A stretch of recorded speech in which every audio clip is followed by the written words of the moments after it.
في نادي الزمالك أهم قصة حاليا على الساحة داخل القلعة البيضاء وعلى الساحة الرياضية بشكل كامل، لأن الكل بيترقب إيه؟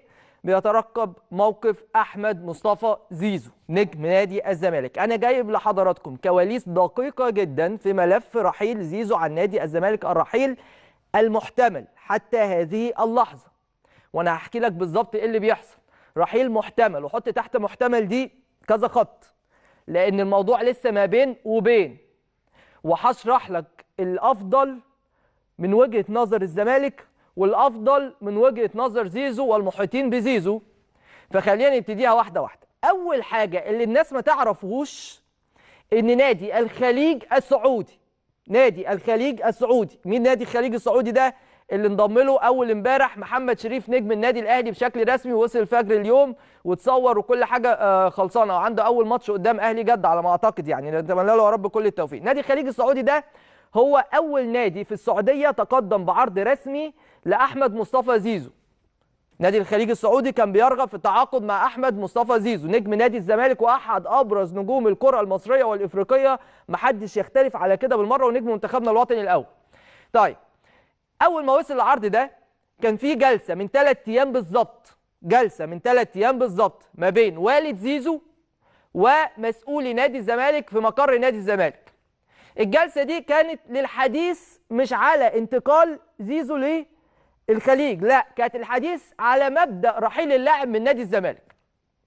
وفي رغبه موجوده عند زيزو وعند والده بخصوص رحيل اللاعب في هذا التوقيت، لأن اللاعب ضحى بمبالغ كبيرة للغاية من الريان القطري الموسم الماضي، كان حوالي 12 مليون دولار، ومش أي حد يا جماعة يضحي عشان خاطر نادي الزمالك. للأمانة زيزو ضحى، زيزو ضحى عشان خاطر نادي الزمالك، واستفاد أيضا من العقد الجديد لنادي الزمالك، وهحكي لكم في تفاصيله دلوقتي لأن في برضه بعض التطورات المهمة جدا.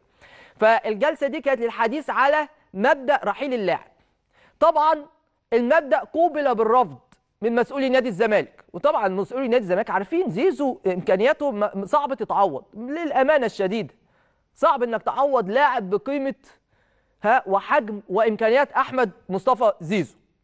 بالتالي كان الجلسه خلالها هو ان عايزين نمشي، لكن هل كان في موافقه من قبل زيزو بخصوص الرحيل لنادي الخليج السعودي؟ لا. يعني ايه؟ يعني هم كان الموضوع بالنسبه لهم هم رافضين، او زيزو وممثليه رافضين تماما الانضمام لنادي الخليج السعودي. انا بقول لحضرتك معلومه ليه؟ لان شايفين ان زيزو يستحق يلعب في نادي اكبر من كده حتى في السعوديه، لو طالما النيه ممكن نروح الخليج ونروح الدوري السعودي اللي ما شاء الله دلوقتي بقى في ابرز نجوم العالم، فماشي نروح، بس نروح على فريق ايه؟ فريق يكون اقوى من كده، فريق ممكن ينافس، فريق ممكن يكون عنده القدره على المنافسه في على الالقاب والبطولات. فكان مبدأ رفض العرض كان موجود، لكن كان المحاولة على الخروج نفسه من نادي الزمالك وايه شروط نادي الزمالك والقصة تمشي ازاي، إلى أن طبعا الاجتماع ما أسفرش عن أي نتيجة إيجابية لصالح زيزو مثلا من وجهة نظره ومن وجهة نظر والده مثلا. لكن كان مسؤولي نادي الزمالك هم ما بين نارين، احنا نمشي زيزو ونستفاد بفلوسه ونحل الأزمات اللي عندنا، ولا هنقابل غضب جماهيري فنحتفظ بزيزو ونفضل في ازماتنا.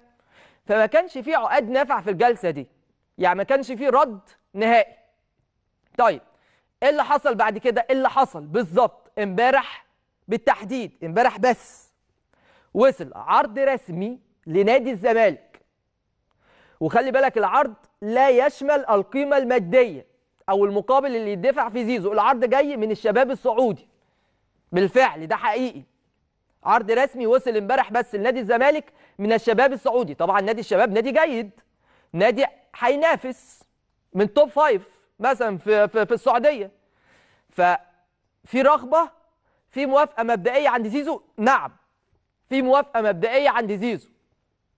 فالناس لما بعتوا لنادي الزمالك امبارح، انا بقول لك بالظبط اللي حصل، كان عباره عن استفسار من إدارة الشباب. وخلي بالك مش دي أول مرة يحصل التفاوض حاليا ما بين الشباب وزيزو، أو مش أول مرة يبدي نادي الشباب رغبة في التعاقد مع نجم نجوم الدوري المصري أحمد مصطفى زيزو. لا، في البطولة العربية أثناء البطولة حصل تواصل مع اللاعب من قبل إدارة الشباب، لكن ما كانش لسه في قرار رسمي بالمفاوضات. القرار الرسمي اتاخد امبارح بالفعل، بعت نادي الشباب عرض رسمي لزيزو امبارح، وتم ابلاغ اللاعب بان العرض وصل نادي الزمالك من قبل مسؤولي نادي الشباب السعودي اللي بيرغبوا ومتمسكين بكل قوه ان هم يضموا موهبه كبيره زي احمد مصطفى زيزو، ما شاء الله لا قوه الا بالله عليه.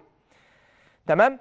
فالعرض هو عباره عن استفسار: يا جماعه نادي الزمالك المحترم، احنا بنرغب كنادي الشباب السعودي، عايزين نتعاقد مع زيزو، طلباتكم ايه؟ فقط ده اللي اتبعت.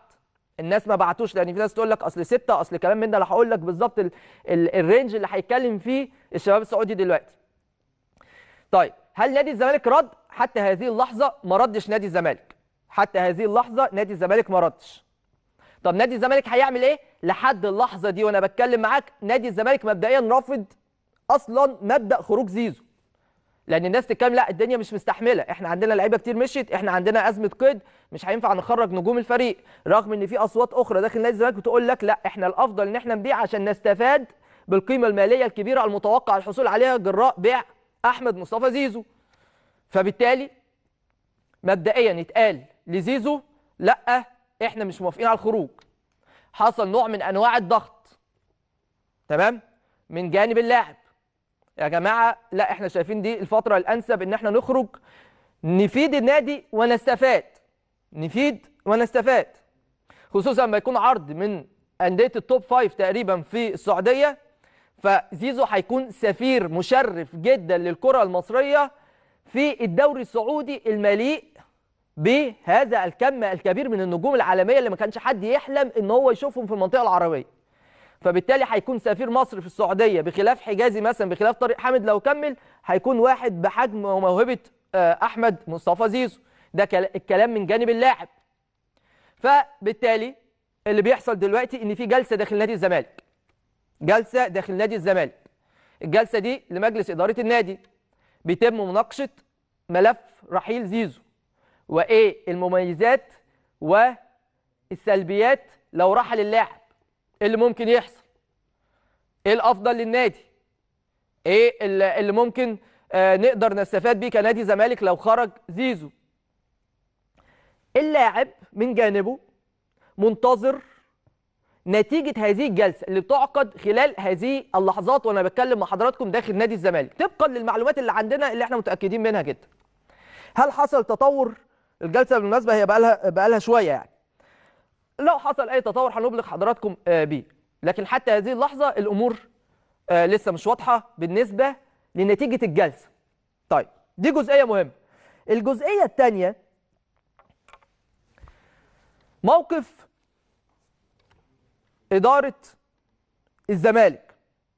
موقف اداره الزمالك في نوع من انواع التردد. انا قلت لك العرض وموقف اداره الشباب، وقبل ما اروح لموقف اداره الزمالك هقول لك الشباب هو ما حطش الرقم في الفاكس اللي وصل او الميل اللي وصل امبارح لنادي الزمالك، وهعرضه لحضراتكم دلوقتي. هو بس استفسر، لكن النيه عند اداره الشباب ان هم يقدموا عرض ما بين ال5 وال7 مليون دولار، ما بين ال5 وال7 مليون دولار لنادي الزمالك للتعاقد مع زيزو. انت مثلا بتشوف ايه؟ بتشوف الاهلي السعودي بيجيب مثلا فيرمينو ماكسيمان ومحرز، بتشوف مثلا هناك عندك في اتحاد جده عندك بنزيما تاليسكا وجوتا، عندك مثلا في الهلال نيمار راح، وفي فلان وعلان، يعني كله بيكون الجانب الهجومي بتاعه، وتاليسكا كمان، تاليسكا في النصر موجود، واخد بالك، هو ورونالدو. فبالتالي الدنيا فيها اسماء كبيره جدا. فالنادي الشباب شايف انه اسم من الاسماء اللي يقدر يصنع الفارق معاه في الدوري السعودي القوي هو زيزو. فالناس حاطه ما بين 5 و7 مليون دولار، ده الرينج اللي هم حاطينه عشان يقدموا عرض رسمي لنادي الزمالك.